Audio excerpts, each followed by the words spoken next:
Selamat malam. Untuk kalian yang masih terjaga, buat yang sedang rebahan, mematikan lampu kamar, atau mendengarkan dari bawah lampu neon yang kedip-kedip, hati-hati. Karena kisah ini bukan sekadar cerita iseng yang biasa lewat di radio tengah malam. Konon, kejadian ini pernah benar-benar mengguncang sebuah desa kecil di pinggiran kota Serangit. Desa yang kalau siang tampak biasa saja. Suara tukang sayur lewat, anak-anak main bola di gang, ibu-ibu ngerumpi di bawah pohon mangga. Tapi kalau malam, lain ceritanya. Malam di desa itu selalu dingin lembab. Kabut turun cepat, menutupi jalan tanah merah yang mengarah ke rumah-rumah panggung. Hujan sering datang tiba-tiba, menyisakan bau tanah basah bercampur anyir sungai kecil di ujung kampung.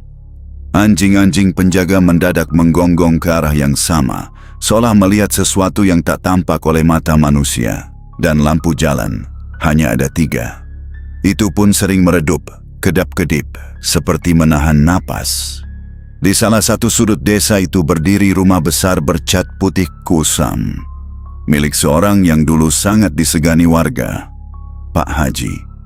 Orang kaya, berjubah kehormatan, dan dikenal dermawan. Setidaknya dulu. Hingga suatu hari ketika beliau menikah lagi. Dan pelan-pelan rumah itu berubah suasana. Seperti ada yang mengintai dari setiap sudut. Seperti ada yang tidak rela. Orang bilang, sejak Ibu Tiri masuk ke rumah itu, suara-suara aneh muncul tiap tengah malam. Dari dapur, dari sumur, dari kamar kosong di lantai 2. Dan malam itu, ketika kabut menutup seluruh desa, seseorang melihat bayangan perempuan berdiri kaku di halaman rumah Pak Haji. Wajahnya menghadap rumah, tapi tubuhnya tak bergerak, tak berkedip, tak bernapas. Katanya, sejak saat itu, semua yang terjadi di rumah itu berubah jadi gelap. Tokoh utama dalam kisah ini bukan Pak Haji, bukan pula anak-anaknya, melainkan seseorang yang namanya jarang disebut dalam doa, tapi selalu hadir diam-diam di balik keputusan besar. Istri mudanya, Bu Mirna. Bu Mirna datang ke desa itu 3 tahun setelah istri pertama Pak Haji wafat. Perempuan berusia 40-an, wajahnya manis, tubuh kurus terawat, selalu memakai kebaya warna lembut dan kerudung rapi. Saat pertama kali tiba, warga menganggapnya ramah. Senyumannya kecil tapi sopan. Ia rajin ikut pengajian, rajin pula menyapa tetangga. Tapi entah kenapa, ada sesuatu pada tatapannya yang membuat orang enggan lama-lama menatap balik. Seperti ada lapisan lain di balik iris matanya. Gelap, mengendap, penuh hitung-hitungan. Pak Haji sendiri adalah seorang saudagar ternak dan pemilik beberapa kontrakan di pinggir kota. Usianya sudah lewat 50. Tapi tubuhnya masih tegap. Banyak yang menghormatinya, sebagian karena kebaikannya, sebagian lagi karena uangnya. Ia punya 2 anak dari istri pertama, Rani dan Fikri. Rani masih kuliah di Serang, sementara Fikri bekerja membantu usaha ayahnya. Hubungan keluarga itu baik-baik saja, sampai Bu Mirna masuk dan menempati posisi baru sebagai ibu rumah tangga. Awalnya semuanya berjalan normal. Tapi perlahan, Bu Mirna mulai memegang kendali. Ia yang mengatur siapa boleh masuk rumah dan siapa dilarang. Ia yang menentukan kapan kontrakan direnovasi, kapan ternak dijual, dan kemana uang mengalir. Pelan-pelan, Rani dan Fikri mulai merasa terpinggirkan Pak Haji. Mungkin karena usia dan rasa nyaman dengan pasangan baru. Jadi cenderung membiarkan. Tetangga mulai berbisik. Katanya Bu Mirna punya ambisi besar, menguasai semua harta Pak Haji. Tapi gosip, ya gosip, tak ada bukti. Namun orang-orang di sekitar merasakan ada sesuatu yang janggal dari perempuan itu. Apalagi ketika tiap malam, lampu rumah besar itu kadang menyala sendiri, kadang mati mendadak, seolah ada yang bergerak di dalamnya. Maklum, warga desa cepat peka soal begituan. Sementara itu, usaha Pak Haji mendadak goyah. Harga ternak turun, 2 kontrakan bermasalah, penyewa kabur begitu saja. Bahkan kabarnya ada pesaing baru dari desa sebelah yang mulai mengambil sebagian pembeli setia Pak Haji di pasar sapi. Orang-orang mulai berspekulasi bahwa kepemimpinan Pak Haji makin melemah. Mungkin karena terlalu banyak menyerahkan urusan pada istri mudanya. Rani merasa tidak nyaman. Ia pernah bilang pada ayahnya bahwa beberapa barang peninggalan ibu pertama hilang dari lemari. Gelang emas, selendang, bahkan foto lama. Pak Haji marah. Tapi marahnya bukan karena barang hilang, melainkan karena Rani menuduh ibu tirinya. Hubungan mereka mulai retak. Sedangkan Fikri, yang melihat perubahan sikap ayahnya dari dekat, mulai curiga bahwa Bu Mirna bukan sekadar istri biasa. Ada hari-hari tertentu ia melihat Bu Mirna keluar subuh-subuh membawa sesuatu dari dapur. Bungkusan kain kecil, seperti balutan kemenyan. Pernah juga Fikri mencium bau bawang gosong menyengat dari kamar Bu Mirna saat tengah malam, padahal semua orang sedang tidur. Ketika ditanya, perempuan itu hanya tersenyum datar. Konflik makin memuncak ketika Pak Haji mulai sering sakit, kepalanya berat, jalannya limbung, dan malam-malam ia terbangun mendadak karena merasa ada tangan dingin memegang pergelangannya. Bu Mirna selalu bilang itu hanya kelelahan, tapi Rani bersumpah melihat bayangan hitam di ujung kamar ayahnya saat menjenguk. Di luar, warga desa memperhatikan perubahan-perubahan kecil itu.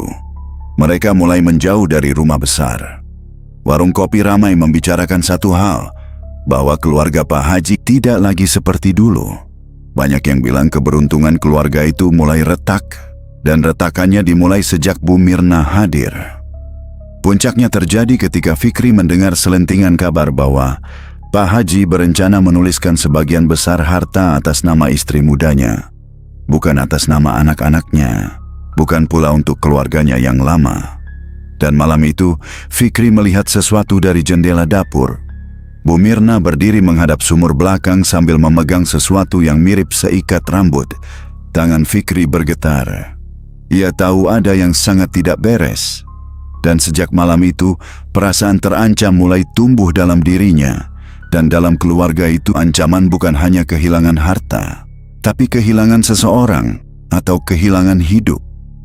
Pesaing dalam kisah ini bukan orang asing. Namanya Pak Dirga. Tetangga yang rumahnya hanya berjarak 4 rumah dari kediaman Pak Haji lelaki Parubaya. Dulunya hanya pedagang kecil di pasar hewan. Hidupnya pas-pasan. Rumahnya sederhana. Istrinya jualan jajanan pasar dan anak-anaknya sekolah seadanya.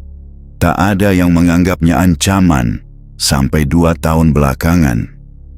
Entah bagaimana, usaha Pak Dirga tumbuh dengan cepat. Tiba-tiba saja ia mampu membeli sapi-sapi kualitas tinggi. Lapak kecilnya di pasar hewan berubah jadi kios permanen yang selalu ramai. Orang-orang mulai memilih beli ke dia karena katanya jujur, murah, dan pelayanannya enak. Bahkan beberapa pelanggan lama Pak Haji pindah ke sana. Sekarang yang jaga pasar itu Pak Dirga, kata salah satu pedagang pada suatu pagi. Pak Haji kayaknya sudah kalah langkah. Kabar seperti itu menyebar cepat. Di warung kopi dekat musola, para bapak-bapak sering membahasnya sambil menyeruput kopi hitam. Dulu tak ada apa-apanya, sekarang malah makin berjaya. Rezeki orang mungkin, atau mungkin ada yang bikin sengaja jatuh. Kalimat terakhir itu diucap lirih, tapi cukup keras hingga seorang pembeli yang baru datang, anak buah Pak Haji, mendengarnya. Rani dan Fikri mendengar semua gosip itu dari teman-teman mereka. Dan yang paling menyakitkan adalah ketika seseorang bilang, kontrakan Pak Haji itu loh, satu-satu pada kosong, orang-orang pada pindah ke kontrakan barunya Pak Dirga. Katanya lebih bersih, lebih terawat, dan enggak ada suasana aneh. Suasana aneh, kata itu menusuk telinga Fikri. Karena ia tahu persis apa maksudnya. Rumah mereka memang sering terasa bukan rumah lagi.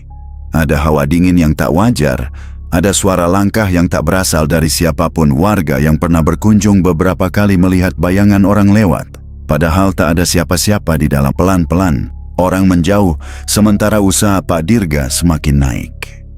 Sebagian warga bahkan bilang, Pak Dirga ini rezekinya barokah, beda sama yang itu. Mereka tidak menyebut nama, tapi jelas arah kalimatnya. Dan seperti minyak yang disiram ke api, kabar ini sampai ke telinga Bu Mirna. Perempuan itu tidak menunjukkan emosi, tidak marah, tidak tersinggung, tapi tatapannya berubah. Ada sesuatu yang padat dan gelap di dasar matanya sejak kabar itu tersebar ke seluruh desa. Ia tak suka disamakan, apalagi dipandang kalah. Ia terbiasa memegang kendali, dan ketika kendali itu mulai lepas, ia jadi gelisah. Pak Haji sendiri juga merasakan tekanan tiap sore ketika duduk di teras rumah besar itu. Ia mendengar tetangga menyebut nama Dirga, Dirga, dan Dirga. Seolah lelaki itu menjadi simbol kebangkitan baru di desa. Sebaliknya, nama Pak Haji mulai jarang disebut, tidak lagi diagungkan, tidak lagi dihormati setinggi dulu. Suatu hari, Pak Haji mencoba mengunjungi lapak pesaingnya itu. Ia ingin tahu dengan matanya sendiri. Tapi yang ia lihat membuatnya makin hancur. Lapak Pak Dirga penuh. Orang-orang tertawa, ngobrol, memilih sapi. Dan ketika mereka melihat Pak Haji, beberapa dari mereka hanya mengangguk singkat, tanpa senyum, tanpa sapaan hangat seperti dulu. Di tengah keramaian itu, Pak Dirga menghampiri Pak Haji, senyumnya tulus, wajahnya tak menunjukkan niat buruk. Aduh, Haji, maaf kalau ramai. Rezeki lagi naik sedikit. Jangan berkecil hati, kita sama-sama pedagang. Mendengar kata-kata itu, Pak Haji justru merasa semakin ditampar. Dirga berbicara tanpa maksud apa-apa, tapi di telinga Haji, kalimat itu terdengar seperti sindiran yang menusuk dada. Lebih parahnya lagi, saat pulang ke rumah, ia mendapati Bu Mirna berdiri di pintu dengan ekspresi datar.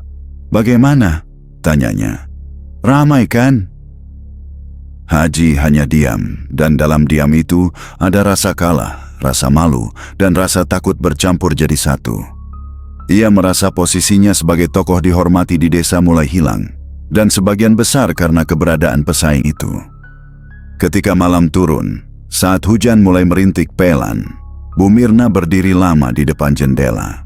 Matanya menatap ke arah rumah Pak Dirga yang lampunya masih menyala terang, dan di saat itulah sesuatu berubah pada dirinya. Ia tidak bicara apa-apa, tapi ada aura dingin yang menguar dari tubuhnya. Dalam suara hujan yang makin deras, ia berbisik pelan, hampir tak terdengar. "Kalau dia mau mengambil apa yang jadi milik kita, kita ambil balik semuanya." Dan sejak kalimat itu terucap, kegelapan di rumah besar itu mulai punya bentuk. Hujan turun tanpa jeda malam itu, menampar genting rumah Pak Haji seperti ribuan jari-jari yang gelisah. Air hujan mengalir dari talang yang retak, menimbulkan suara tetes berirama yang menyusup ke setiap sudut rumah besar itu. Di ruang tengah, lampu menggantung bergerak perlahan, bergoyang oleh angin malam yang masuk dari celah-celah jendela. Suasana rumah berbeda sejak beberapa bulan terakhir.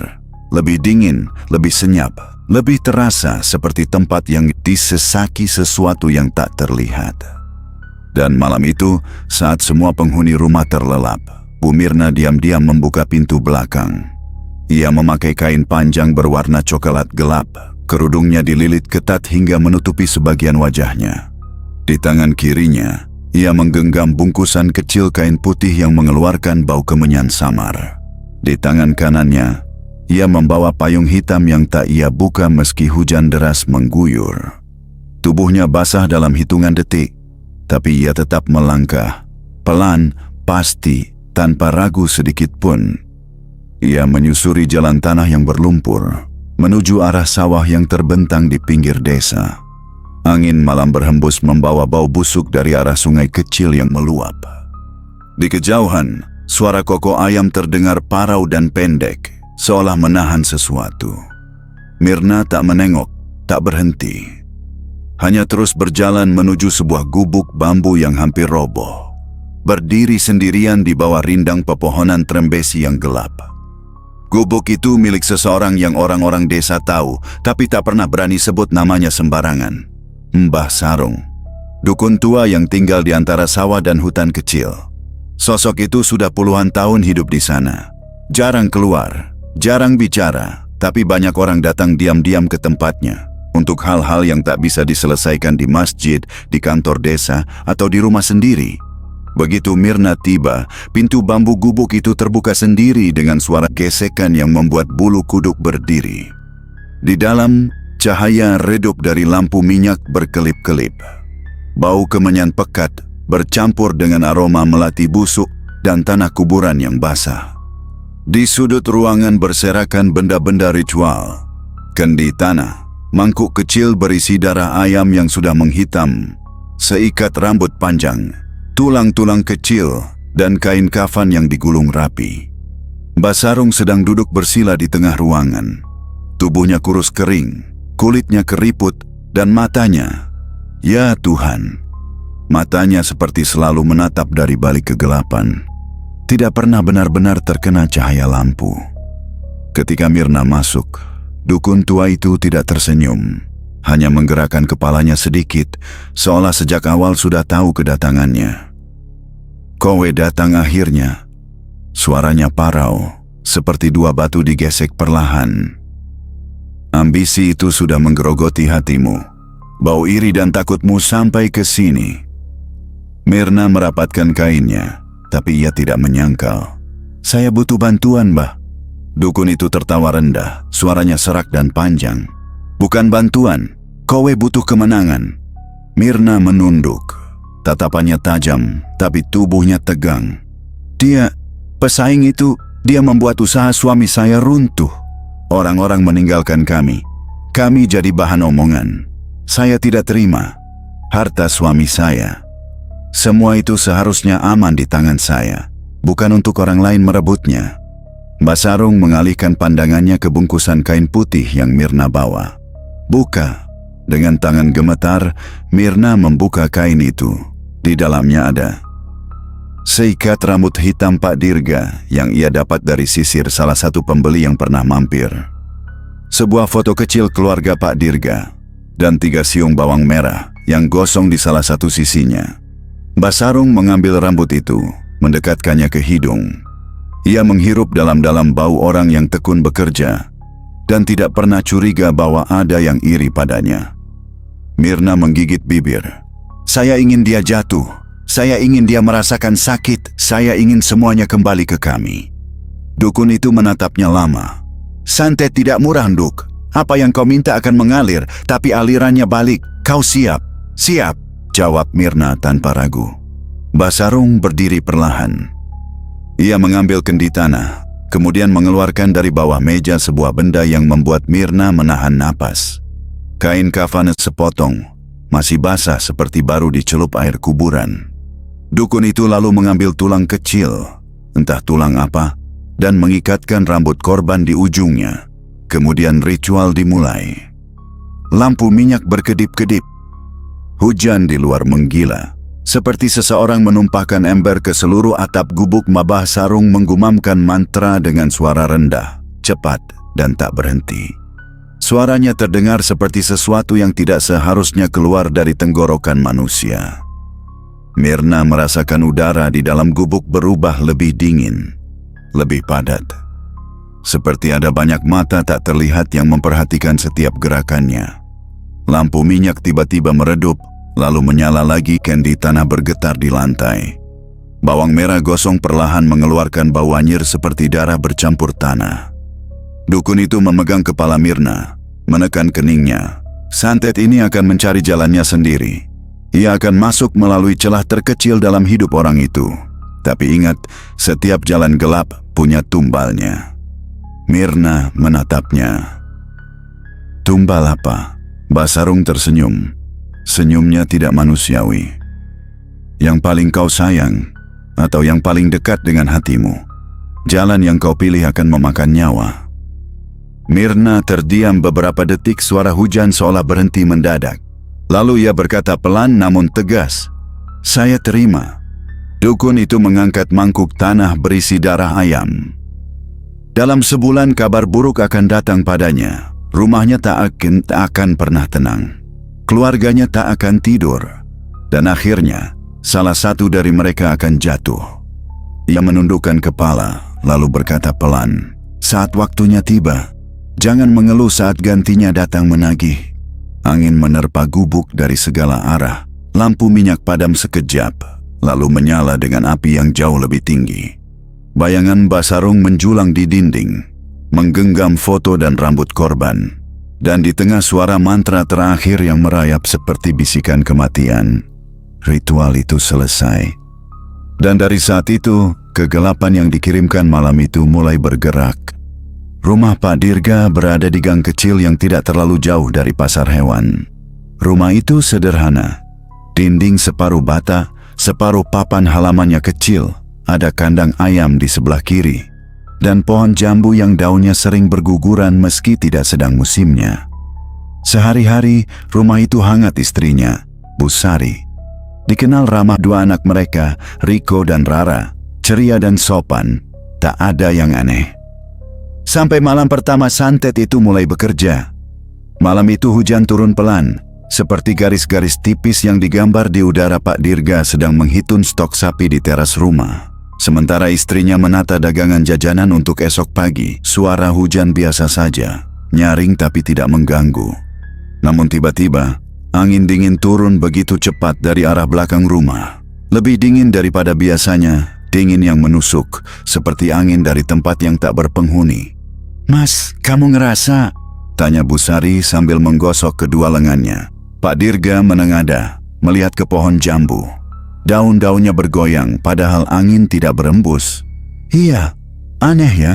Dari dalam rumah terdengar suara duk, duk, duk, seperti ada yang mengetuk lantai papan dari bawah. Pak Dirga masuk memeriksa dapur. Tidak ada siapa-siapa. Hanya bau aneh yang samar, seperti bawang merah gosong bercampur tanah basah. Ia sempat berpikir mungkin ada tikus. Tapi ketukan itu terdengar lagi. Kali ini lebih keras. Seolah-olah ada sesuatu yang menarik-narik papan lantai. Malam berikutnya, gangguan semakin jelas. Bu Sari sedang mencuci piring saat tiba-tiba lampu dapur padam. Gelap total. Dalam gelap itu, ia mendengar suara napas, panjang, berat. Seperti seseorang berdiri tepat di belakangnya. Tubuhnya membeku, tangan yang memegang piring gemetar. Ia ingin menjerit, tetapi lidahnya seperti dikunci saat lampu kembali menyala. Tiada tidak ada siapa-siapa. Tapi di lantai ada bekas telapak kaki kecil, penuh lumpur. Lumpur dari mana? Gumamnya takut. Beberapa hari kemudian, anak-anaknya mulai diganggu. Riko, anak laki-laki mereka yang berumur 9 tahun, mengeluh tiap malam ada suara benda jatuh di atap. "Kayak ada yang jalan, Bu," katanya, "tapi berat, bukan kucing." Suara itu muncul hampir tiap malam. Kres, kres. Lalu seperti sesuatu menggeser genting. Kadang terdengar sesuatu berlari-lari kecil, tapi langkahnya tidak wajar, lebih cepat dari manusia, lebih berat dari hewan. Rara, anak perempuan mereka yang masih kelas 2 SD, suatu malam tiba-tiba menangis histeris. Ia berkata melihat seorang ibu-ibu berdiri di belakang pintunya. Ibu itu tidak punya wajah, hanya bayangan gelap dengan rambut panjang, berdiri diam sambil menatap ke arahnya. Ketika Bu Sari membuka pintu, tidak ada apa-apa. Tapi aroma bawang hampir busuk memenuhi kamar. Mulai hari itu, anak-anak tak mau tidur sendiri. Gangguan makin brutal pada minggu ketiga. Pak Dirga mulai sering bangun dengan tubuh pegal luar biasa, seolah-olah ada yang menginjak dadanya saat ia tidur. Kadang ia terbangun karena mimpi buruk yang sama. Seorang anak kecil dengan tubuh basah kuyup memegang tali yang dililitkan ke lehernya. Sementara itu, warung jajanan Bu Sari mulai didatangi hal-hal tidak masuk akal. Suatu pagi, ketika ia membuka etalase, ada seekor ayam mati dengan kepala terbalik di dalam kotaknya. Padahal warung dikunci rapat semalam. Rumah mereka jadi seperti tempat kengerian tinggal. Suatu malam, ketika hujan deras, pintu belakang rumah diketuk berkali-kali. Tok, tok, tok, tok, tok. Ketukannya cepat, seperti tangan yang putus asa. Pak Dirga membawa parang, membuka pintu dengan hati berdegup kencang. Tidak ada siapa-siapa. Hanya air hujan mengalir deras. Namun di ambang pintu ada bunga melati jatuh satu persatu. Bunga itu basah, tapi baunya tidak wajar. Bau manis bercampur amis. Angin masuk membawa suara samar yang terdengar seperti seseorang memanggil nama Pak Dirga dari jauh. "Dirga, Dirga." Pak Dirga menutup pintu cepat-cepat. Gangguan bukan hanya fisik. Ada tekanan kejiwaan yang semakin menggila. Setiap malam, Bu Sari melihat bayangan panjang bergerak di dapur. Kadang bayangan itu seperti perempuan yang bahunya sedikit bungkuk. Kadang seperti anak kecil yang berdiri mematung. Dan setiap bayangan muncul, lampu pasti berkedip 3 kali. Ada satu malam yang membuat keluarga itu hampir meninggalkan rumah. Sekitar jam 2 dini hari, Riko terbangun karena mendengar suara seseorang menangis di dekat pintu kamarnya. Bukan tangisan anak, bukan pula suara perempuan. Lebih seperti suara seseorang menahan sakit parah sambil merintih panjang. Riko perlahan membuka pintu. Ia ingin memanggil ibunya, tetapi suara itu tiba-tiba berhenti. Sunyi, hanya hujan di luar. Ketika ia mengintip ke ruang tengah, ia melihat sesuatu berdiri di bawah tangga. Seorang perempuan. Rambutnya menutupi wajah. Bajunya basah seperti habis direndam sungai, kakinya penuh lumpur. Yang paling mengerikan, tangan perempuan itu menggenggam tali panjang yang meneteskan air. Seperti tali pocong yang baru diangkat dari kuburan. Riko menjerit sekencang-kencangnya. Pak Dirga dan Bu Sari berlari keluar kamar. Ketika mereka tiba, perempuan itu sudah tidak ada. Tapi tali basah itu masih ada. Tergeletak di lantai, masih meneteskan air keruh. Hari-hari berikutnya, kesehatan Pak Dirga memburuk cepat. Ia sering muntah tanpa sebab. Terkadang muntahannya bercampur rambut halus. Perutnya kembung tak wajar. Tubuhnya demam dingin. Di pagi hari, ada lebam-lebam muncul tiba-tiba di perut dan punggungnya. Seperti bekas dicubit sesuatu yang memiliki kuku sangat panjang. Bu Sari memutuskan pergi ke ustaz di desa sebelah. Mereka diruqyah. Tetapi anehnya, setiap ayat dibacakan, lampu rumah kedap-kedip, dan jendela bergoyang keras meski tidak ada angin. Pak Dirga merintih sambil memegangi dadanya. "Saya melihat dia," ucap Pak Dirga lirih saat Ustaz berhenti. "Perempuan itu, dia ada di pojokan kamar." Ustaz menoleh, tidak melihat apa-apa. Tapi bau bawang gosong muncul begitu kuat hingga mereka semua terbatuk. Malam puncak datang tanpa tanda. Sekitar jam 3 dini hari, seluruh keluarga terbangun serempak karena suara keras dari dapur. Bukan suara piring jatuh, bukan suara benda pecah. Ini suara seperti seseorang menyeret tubuh berat di lantai. Seret, seret, seret. Lalu suara ketukan keras di pintu belakang. Tok, tok, tok. 3 kali. Disusul suara perempuan tertawa rendah, sangat dekat, tepat di balik pintu. Bu Sari memeluk Rara. Riko bersembunyi di balik ayahnya. Pak Dirga mencoba mendekat, tapi lututnya gemetar.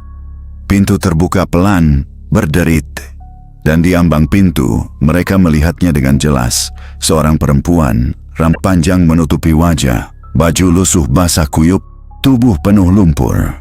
Ia menggendong sesuatu di tangannya, sebuah boneka kain kotor, tapi boneka itu memiliki rambut asli manusia. Perempuan itu mengangkat wajahnya perlahan, dan Pak Dirga melihat sesuatu yang membuat tubuhnya runtuh ke lantai. Wajah itu menyerupai seseorang yang ia kenal. Seseorang yang selama ini tidak pernah ia curigai.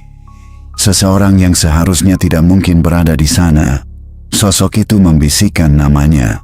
Lalu ruangan menjadi gelap total. Jeritan Bu Sari dan anak-anak menggema di seluruh gang. Dan malam itu, kehidupan keluarga Pak Dirga berubah selamanya. Rumah besar milik Pak Haji yang dulu jadi kebanggaan warga desa kini lebih sering sunyi daripada ramai. Dindingnya yang putih kusam semakin tampak pucat setiap kali malam tiba. Lampu-lampu di teras sering berkedip. Dan udara di sekitar halaman terasa selalu lebih dingin dibanding rumah lain di desa itu. Setelah ritual yang dilakukan oleh Bu Mirna sebulan lalu, perubahan-perubahan aneh mulai muncul. Awalnya kecil, seperti hanya angin lewat. Namun perlahan, gangguan itu mulai tumbuh. Dan malam demi malam, rumah besar itu mulai mengunyah kembali apa yang pernah mereka lepaskan ke dunia gelap. Hari pertama gangguan terjadi adalah ketika Pak Haji merasa seperti ada yang mengawasi dari sudut-sudut ruangan. Ia sedang duduk sendirian di ruang tamu, membaca koran. Ketika tiba-tiba bulu kuduknya meremang, ia mengangkat kepala, menatap ke arah pintu menuju dapur. Tidak ada apa-apa, tapi ada sensasi seperti seseorang berdiri di sana, menatapnya, diam, menunggu. Ketika ia memejamkan mata, ia mendengar suara lirih. Suara seseorang menggesek lantai dengan ujung kain yang basah. Pak Haji terdiam. Ia mencoba bernapas pelan, lalu ia mendengar suara itu lagi. Gesekan, gesekan, semakin dekat. Pak Haji langsung berdiri dan menyalakan seluruh lampu rumah. Sejak hari itu, ia tidak bisa tidur tanpa lampu menyala. Beberapa malam kemudian, gangguan beralih ke Bu Mirna. Ia sedang menyiapkan bumbu dapur ketika tiba-tiba udara di dapur berubah sangat dingin. Bukan dingin biasa, dingin yang membuat tulang seolah mengeras. Ia memegang lengan kirinya, menggigil. Ketika ia membuka pintu lemari untuk mengambil garam, semua stoples bumbu di dalamnya berjatuhan sendiri, lidahnya kelu. Ia mundur selangkah dan menutup pintu lemari.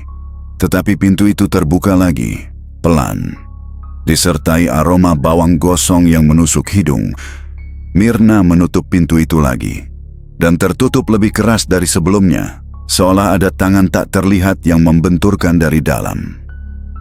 Ia tahu artinya, santet membutuhkan jalan masuk. Dan kini, jalan itu mulai mencari kembali asalnya. Beberapa hari berikutnya, gangguan semakin sering muncul kali ini.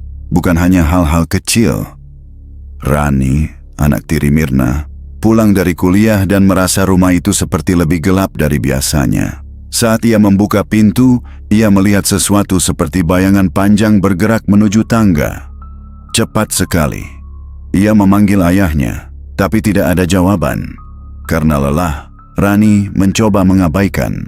Namun malamnya, ketika ia mandi, lampu kamar mandi mati 2 kali. Saat lampu menyala lagi, di cermin ada bekas telapak tangan basah yang bukan miliknya.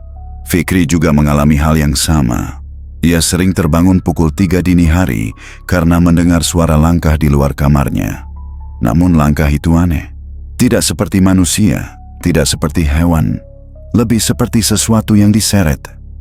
Ketika ia membuka pintu kamar, tidak ada apa-apa. Tetapi tangga menuju lantai bawah tampak basah, seperti baru dilalui seseorang yang tubuhnya penuh air.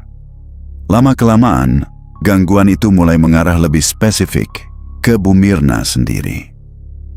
Pada suatu malam, ia bangun karena mendengar suara air menetes dari dalam kamar. Ketika ia membuka mata, ia melihat lantai basah, padahal tidak ada kebocoran. Bau tanah kuburan menyengat. Ia menoleh ke arah sudut kamar, dan di sana ia melihat seikat rambut panjang tergeletak begitu saja basah, kusut, seperti baru diambil dari kepala seseorang. Mirna tertegun. Ia tahu rambut itu bukan miliknya. Rambut itu lebih panjang, lebih hitam pekat, dan lebih dingin daripada rambut manusia biasa. Ketika ia mencoba mengambilnya dengan sapu, rambut itu bergerak sendiri, melingkar, lalu mengeras seperti tali yang ingin merayap ke kakinya. Mirna menjerit sekuat tenaga. Pak Haji dan 2 anaknya datang berlari masuk. Namun saat mereka masuk, rambut itu sudah hilang tanpa bekas. Hanya tersisa bau bawang gosong yang menusuk lebih dari sebelumnya. Fikri menatap ibu tirinya itu dengan curiga. "Ibu, ada apa sebenarnya di rumah ini?" Mirna menggeleng, wajahnya pucat. "Aku tidak tahu. Mungkin hanya halusinasi." Tapi ia tahu ia berbohong. Gangguan tidak berhenti. Malam berikutnya, suara ketukan terdengar dari jendela ruang tamu. Tok, tok, tok. Ketukan itu tidak keras, tapi sangat ritmis, seperti kode. Ketika Pak Haji membuka tirai untuk melihat siapa di luar, tidak ada siapa-siapa kecuali aroma melati yang sangat kuat. seolah ada seseorang berdiri tepat di ambang jendela beberapa detik sebelumnya. Saat Pak Haji menutup tirai itu, ia melihat pantulan di kaca jendela. Bayangan seseorang berdiri di belakangnya, namun ketika ia menoleh, tidak ada siapa-siapa. Kadang-kadang bayangan yang pergi kembali untuk menagih, bisik suara yang tidak ia kenali. Pak Haji merinding setengah mati.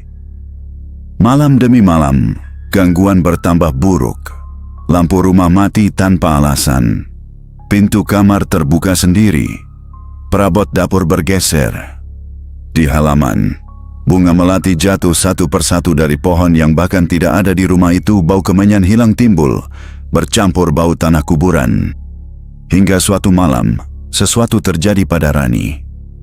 Ia sedang belajar di kamar ketika ia mendengar suara seperti seseorang memanggil namanya dari lantai bawah. Rani. Suaranya lirih, berat, seperti dari tenggorokan seseorang yang penuh air. Rani keluar kamar, menuruni tangga pelan-pelan. Lampu ruang tengah berkedip.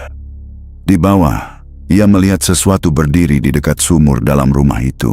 Sosok anak kecil berambut basah, tubuhnya kotor penuh lumpur, memegang tali panjang yang meneteskan air. Anak itu menatap Rani dengan mata putih tanpa pupil. Rani teriak sekencang-kencangnya. Pak Haji dan Mirna datang berlari, tetapi ketika mereka tiba, sosok itu sudah tidak ada. Hanya sumur yang berembun dan tali basah yang tergolek di lantai masih meneteskan air.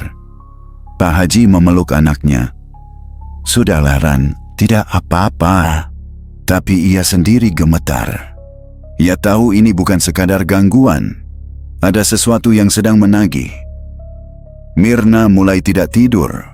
Setiap kali ia memejamkan mata, ia melihat wajah perempuan yang mirip dengan sosok yang mengganggu rumah Pak Dirga. Wajah itu berubah-ubah. Kadang perempuan dewasa, kadang anak kecil, kadang wajah tanpa mata, kadang wajah menyerupai dirinya sendiri.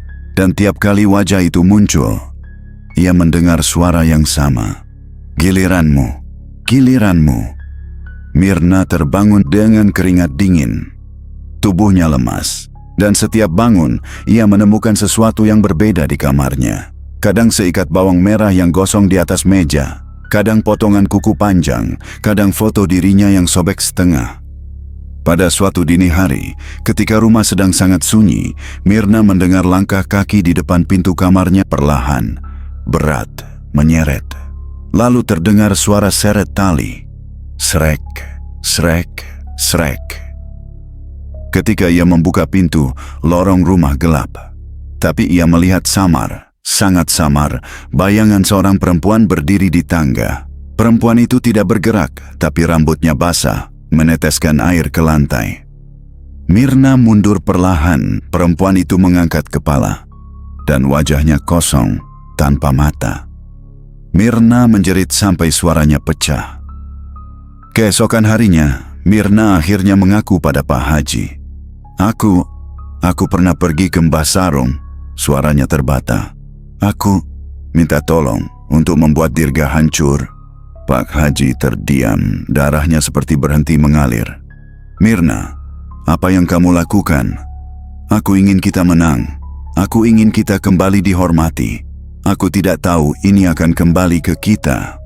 Fikri yang mendengar dari balik pintu memukul meja begitu keras hingga piring bergetar. "Ibu sadar apa yang ibu lakukan? Kita diserang karena ulah ibu." Mirna menangis. "Aku tidak tahu ini akan begini." Tapi Fikri menatapnya dengan mata merah. "Dukun itu pasti bilang soal tumbal kan? Kau pasti sudah dengar, kau tahu. Ibu tetap lakukan." Mirna terdiam. Ia tidak bisa menyangkal. Pak Haji memegang kepalanya. "Kita harus hentikan ini." Namun sebelum ia menyelesaikan kalimatnya, tiba-tiba pintu belakang bergetar keras. Brak, brak.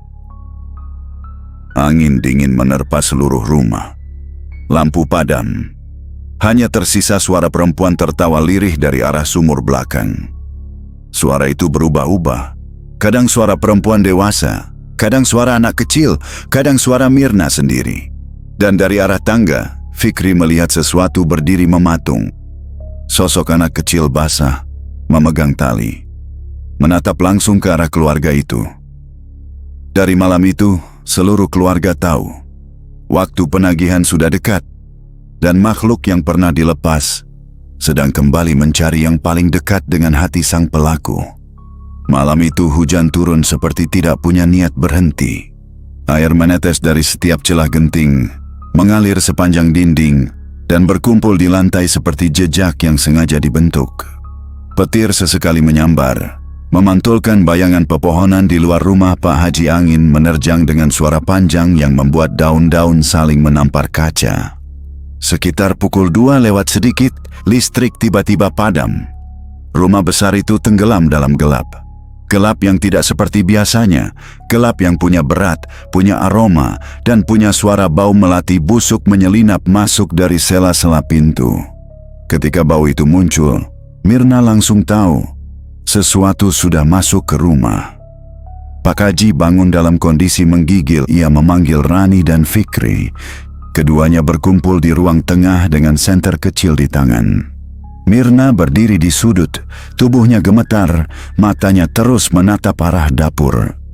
"Bu, sini dekat kami," ujar Rani lirih.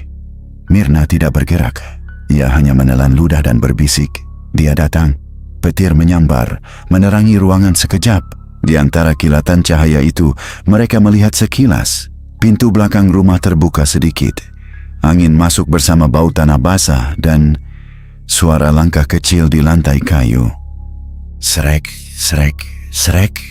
Bukan langkah manusia dan bukan hewan, tapi langkah sesuatu yang tubuhnya basah. Pak Haji maju beberapa langkah. "Siapa di sana?" Jawabannya bukan suara manusia, melainkan ketukan pelan di dapur. Tok, tok, tok. Ketukannya teratur, seperti seseorang meminta izin masuk rumah. Tetapi pintu sudah terbuka. Yang di luar hanya kegelapan pekat dan derai hujan. Fikri memegang tangan ayahnya. "Ayah, jangan dekati." Namun Pak Haji, yang sejak awal berusaha menolak kenyataan rumahnya diselimuti hal gaib, melangkah lebih dekat. Ketika ia memegang daun pintu untuk menutupnya, tiba-tiba tangan dingin, sangat dingin, menyentuh punggung tangannya. Pak Haji mundur terpental. Dari luar pintu, suara tawa lirih terdengar. Tawa perempuan. Lalu berubah menjadi suara anak kecil. Lalu berubah lagi menjadi suara yang menyerupai Mirna. "Kembalikan." Tangisan lirih terdengar dari arah tangga. Rani menoleh cepat. Di antara gelap, tampak sesosok anak kecil basah berdiri memeluk tali panjang. Rambutnya menutupi wajahnya, tapi dadanya naik turun seperti sedang menangis. Air menetes dari ujung rambutnya, jatuh ke lantai, membentuk jejak menuju kamar Rani. Rani memekik. "Astaghfirullah." Fikri menarik adiknya ke belakang. Sosok itu menunduk, lalu tubuhnya merangkak cepat ke arah mereka. Gerakannya tidak seperti anak biasa, lebih cepat, lebih patah-patah, lebih seperti makhluk yang sudah lama tidak memakai tubuh manusia. Mirna membekap mulutnya sendiri. Sosok itu tepat berhenti di depan kakinya, lalu mengangkat kepala pelan, menampilkan wajah pucat tanpa mata, tanpa bibir. "Hutak," bisik suara itu. Mirna mundur, tapi bayangan lain muncul dari arah dapur. Kali ini sosok perempuan dewasa. Rambutnya panjang, pakaiannya lusuh, bahkan melingkar kain kafan basah di pinggangnya. Perempuan itu membawa boneka kain yang kepalanya terbuat dari rambut manusia. Boneka yang pernah muncul di rumah Dirga. Wajah perempuan itu miring ke kanan, lalu ke kiri, lalu tersenyum tanpa bibir. Ia menunjuk Mirna. "Kau yang buka jalan, kau yang harus bayar." Mirna berteriak, memeluk dirinya, menangis keras. "Aku tidak mau, aku tidak mau. Tolong hentikan. Aku menyesal." Sosok perempuan itu diam sejenak, lalu mencondongkan tubuhnya ke depan, mendekati wajah Mirna, menyisakan bau anyir dan melati busuk yang sangat menusuk. "Penyesalanmu," katanya dengan suara yang tidak berasal dari satu tenggorokan saja, datang terlambat. Pak Haji mencoba melangkah mendekat untuk menolong Mirna. Namun saat ia mengambil satu langkah, sesuatu menarik kakinya ke belakang. Ia terjatuh keras ke lantai. Ketika ia melihat ke bawah, ada tali panjang yang melilit pergelangan kakinya. Tali itu basah, bergerak sendiri, seperti makhluk hidup yang lapar. "Fikri! Tolong ayah, Fikri!" teriak Pak Haji. Fikri berlari, mencoba menarik ayahnya, tapi tali itu terus melilit lebih kuat. Dari gelap di ujung ruangan, bayangan anak kecil tadi muncul lagi. Sambil menarik ujung tali itu dengan kedua tangan kecilnya. Tangannya gemetar, tapi tekadnya tidak. Rani menangis ketakutan. "Lepaskan, lepaskan ayahku." Namun anak itu tidak menggubris. Matanya yang putih tanpa pupil hanya menatap lurus. Air terus menetes dari tubuhnya. Fikri menendang tali itu, tapi semakin ia menendang, tali semakin kencang. Mirna duduk terjatuh. Tubuhnya gemetar seperti sengatan listrik. "Berhenti, berhenti, ambil aku saja, bukan dia, aku yang mulai semua ini." Perempuan berambut panjang itu mendekat satu langkah. "Betul," jawabnya, "yang diminta adalah yang punya niat." Dingin menyapu ruangan. Lampu senter Rani berkedip sendiri. Hujan turun semakin keras. Perempuan itu mengangkat tangan, menyentuh bahu Mirna. Wajah Mirna seketika berubah. Mulutnya membuka lebar tanpa suara. Matanya melebar. Tubuhnya melengkung ke belakang, seperti ada tali gaib yang menarik tulang punggungnya. Teriakan Mirna hilang setengah, tertelan kegelapan yang tiba-tiba jatuh seperti kabut pekat menutupi seluruh ruangan. Tali yang melilit kaki Pak Haji terlepas. Anak kecil itu mundur perlahan. Perempuan itu berdiri tegak, memegang sesuatu yang tidak terlihat manusia, tidak berbentuk jelas, seperti kabut hitam yang berputar-putar di tangannya. Mirna jatuh tersungkur ke lantai. Tubuhnya lemas, wajahnya pucat, bibirnya gemetar tanpa suara. Rani menjerit, "Bu! Bu!" Tapi Mirna hanya menatap kosong ke lantai, tidak bergerak. Pak Haji merangkak mendekat. "Mirna, ya Allah Mirna, kamu kenapa?" Tidak ada jawaban, tidak ada napas, tidak ada gerak. Hanya bau melati busuk yang semakin pekat di sekeliling tubuhnya. Sosok perempuan itu menatap keluarga itu untuk terakhir kalinya. Lalu perlahan memudar bersama tali, bayangan anak kecil, dan aroma tanah basah. Sebelum benar-benar hilang, terdengar bisikan, "Janji sudah dibayar." Setelah suara itu hilang, lampu rumah menyala kembali. Hujan mereda. Tapi Mirna tidak bangun lagi. Rumah besar itu tenggelam dalam keheningan yang lebih mengerikan daripada semua suara yang muncul sebelumnya. Karena malam itu, harga yang dijanjikan akhirnya dikumpulkan. Beberapa bulan berlalu sejak malam ketika Mirna meregang nyawa. Dalam cara yang sulit dijelaskan manusia manapun, desa itu perlahan kembali hidup. Tapi satu tempat tetap menjadi bisik-bisik tak sedap. Rumah besar milik Pak Haji. Rumah itu tak pernah sama lagi sejak kejadian malam penuh hujan dan bayangan itu. Pak Haji kini tampak lebih tua dari usianya. Ia jarang bicara. Rani dan Fikri memilih tinggal di rumah keluarga ibu pertama mereka. Rumah besar itu akhirnya dibiarkan kosong. Pintu ditutup rapat, jendela digembok. Namun anehnya, setiap malam, lampu ruang tengah kadang terlihat menyala sendiri selama beberapa detik. Beberapa warga bersumpah melihat itu. Ada juga yang mendengar seperti suara perempuan menggumam pelan dari arah teras belakang. Rumah itu sempat ingin dijual. Namun setiap kali ada calon pembeli datang, ada saja kejadian aneh. Ada yang tiba-tiba pusing begitu masuk ruang tamu. Ada yang mencium bau melati basi sangat kuat dari kamar utama. Ada pula yang mendadak muntah setelah melihat sumur di belakang rumah. 2 orang bahkan berkata mereka melihat bayangan perempuan berjubah lusuh berdiri di teras, memegang sesuatu yang mirip tali basah. Pembeli mundur semuanya. Akhirnya rumah itu dibiarkan begitu saja, membusuk perlahan. Lumut naik di tembok. Cat terkelupas. Pagar berkarat. Tapi yang paling membuat warga enggan mendekat adalah bau itu. Bau bawang gosong bercampur melati busuk yang kadang menyeruak tanpa angin, terutama malam di mana hujan turun perlahan seperti waktu kejadian dulu. Beberapa anak kecil desa pernah ditantang teman-temannya untuk lewat depan rumah itu selepas maghrib. Hanya sedikit yang berani. Tapi anak-anak itu bercerita hal yang sama. Dari balik jendela yang gelap, ada suara ketukan pelan, berulang, dan kadang terdengar suara seseorang berbisik, "Kembalikan." Di pasar hewan, orang-orang kembali menyebut nama Pak Dirga sebagai pedagang paling dipercaya rezekinya kembali stabil. Rumahnya sudah dibersihkan dari segala sisa gangguan itu. Namun Pak Dirga masih sering bermimpi tentang malam ketika sosok perempuan datang dengan boneka rambut manusia. Ia terbangun dengan keringat dingin. Kadang ia mencium aroma bawang gosong samar, tapi cepat menghilang. Ia berusaha yakin bahwa itu hanya bayang-bayang masa lalu. Sementara itu, tentang Mirna, orang-orang jarang menyebutnya. Mereka bilang kematiannya aneh. Ada yang bilang ia kena serangan jantung, ada juga yang bilang ia jatuh di kamar. Tidak ada yang berani membahas lebih jauh, karena di desa itu ada kepercayaan yang diam-diam dipahami semua orang. Kalau kau menyebut sesuatu yang berhubungan dengan dunia gelap secara terang-terangan, kadang dunia itu mendengarkan. Hingga kini, warga percaya bahwa malam-malam tertentu, terutama saat hujan turun tipis dan angin membawa aroma melati, sosok perempuan dengan rambut panjang basah masih terlihat berdiri di halaman rumah besar itu.